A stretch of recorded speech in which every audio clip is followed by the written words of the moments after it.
इस स्विच का क्या करना है, बैक साइड पर 6 पॉइंट और फ्रंट की तरफ से सिंगल पॉइंट। इस स्विच का जो भी करना है हमने करना है, आपने सिर्फ देखना है, लाइक करना है, शेयर करना है और कमेंट करना है। दरअसल ये एक इंटरमीडिएट स्विच है। पहले ये फ्रंट की तरफ से सिंगल स्विच होता था और बैक साइड पर 4 पॉइंट होते थे। अभी चाइना ने इसकी फिटिंग को चेंज कर दिया है। अभी उन्होंने अपनी आसानी के लिए फ्रंट की तरफ से सिंगल और बैक साइड पर 6 पॉइंट कनेक्ट कर दिए हैं। ये जो 6 पॉइंट है ये दरअसल 2 टू वे स्विचों का मजमूआ है। 2 टू वे स्विचों का ये हमारा कॉमन पॉइंट है, ये L1 है और ये L2 है। ये दूसरे टू वे स्विच का कॉमन पॉइंट है, ये L1 है और ये L2 है। इस स्विच के कनेक्शन समझने के लिए पहले आपको टू वे स्विच के कनेक्शन समझने पड़ेंगे, क्योंकि इसका जो इस्तेमाल होगा इन टू वे स्विचों के सेंटर में होगा, इंटरमीडिएट स्विच बनेगा।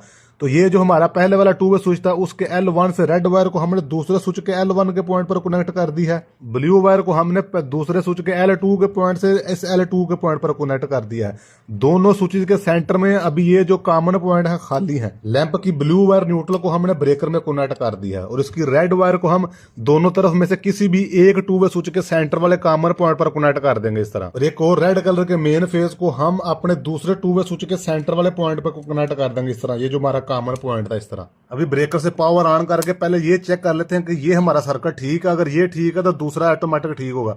ये टू वे स्विच था, इधर से लाइट को ऑन किया, फिर इधर से ऑफ कर दिया, फिर इधर से ही ऑन करके दूसरी तरफ से ऑफ कर दिया। ये अभी हमारा सर्किट ओके है। और अभी हम अपने इस स्विच को इस सर्किट के साथ कनेक्ट करेंगे। इसके बाद ये जो हमारा एक लैंप है वो 1 से लेके 20 जगह से कंट्रोल हो सकता है, चाहे 1 फ्लोर से करें या 20 फ्लोर तक से करें।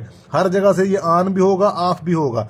भी आप एक के कनेक्शन समझेंगे तो 20 के भी सेम ही होंगे। जैसा हमने आपको पहले बताया था कि ये 2 टू वे स्विचों को मिलाकर एक सिंगल स्विच बनाया गया है। इस स्विच के L1 को दूसरे स्विच के L1 के साथ हम क्रॉस में इस तरह कनेक्ट कर देंगे ब्लू वायर के जरिए यहां से लेकर यहां तक। और एक और रेड वायर के जरिए हम L2 को दूसरे टू वे स्विच के L2 के साथ कनेक्ट कर देंगे क्रॉस में, जैसा कि अभी आपको चारों तरफ से नजर आ रहा है। अभी सिर्फ हमारा ये वाला कॉमन पॉइंट बाकी है और ये वाला कॉमन पॉइंट बाकी है। बाकी चारों पॉइंटों को हमने इस तरह आपस में क्रॉस में कनेक्ट कर दिया है 2 वायरों के साथ। अभी इस स्विच के इस सर्किट के साथ कनेक्शन करने के लिए ये जो नीचे वाले स्विच से ऊपर वाले स्विच की तरफ 2 हमारी वायरें जा रही हैं, इनको सेंटर में से कट कर देंगे इस तरह, जैसा कि अभी आपको नजर आ रहा है। अभी इसके बन चुके हैं 4 एंड 2 नीचे की तरफ से, 2 ऊपर की तरफ से। ये जो भी हमारे सेंटर में कॉमन पॉइंट बाकी था, एक इस तरफ कॉमन पॉइंट और एक इस तरफ कॉमन पॉइंट, वहां पर कनेक्ट कर देंगे। चाहे ऊपर से 2 वायरें आ रही हैं उनको, चाहे जो नीचे से आ रही हैं उनको। जैसा कि आपको नजर आ रहा है, जो ऊपर वाले टू वे स्विच से हमारी 2 वायरें आ रही थी, एक को हमने इस तरफ टू वे स्विच के खाली पॉइंट कॉमन पॉइंट पर कनेक्ट कर दिया है और एक को दूसरे टू वे स्विच के कॉमन पॉइंट पर कनेक्ट कर दिया है। और अभी इस स्विच की ये जो 2 वायरें हैं, ये जो हमने एक रेड कलर का इस तरह क्रॉस डाला हुआ है और एक ब्लू कलर का इस तरह क्रॉस डाला हुआ है, इसको चाहे इस तरफ के